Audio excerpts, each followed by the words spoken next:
It seems that you have met your end. What a pity. I don't feel too bad about it, though.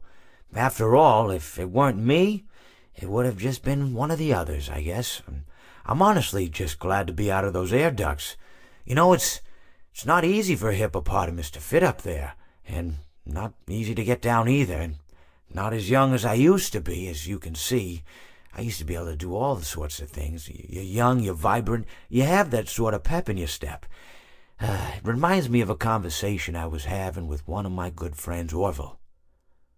We were having a nice picnic one day. I believe it was summer. No, perhaps it was... Was it the fall? Yes. It was the fall because the leaves had turned already.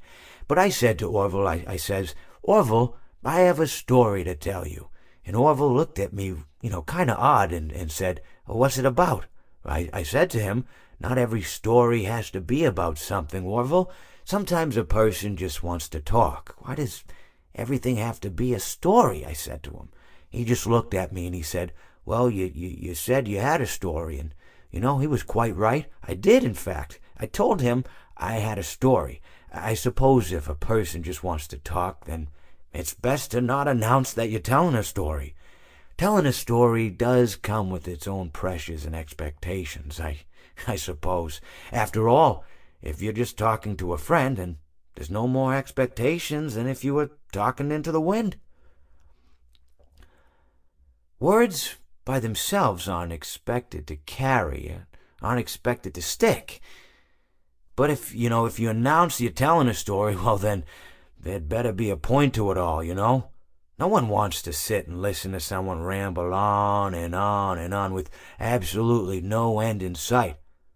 So, it's good to be mindful that when you tell someone that you're about to tell a story, that you have something to say.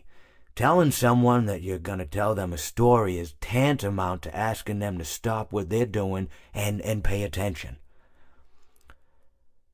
You're basically saying, hey, buddy, stop everything. Stop what you're thinking. I have a solution to everything.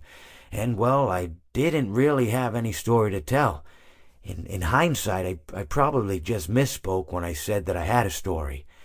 I think it would have just been better to tell Orville that I wanted to tell him something rather than tell him that I had a story.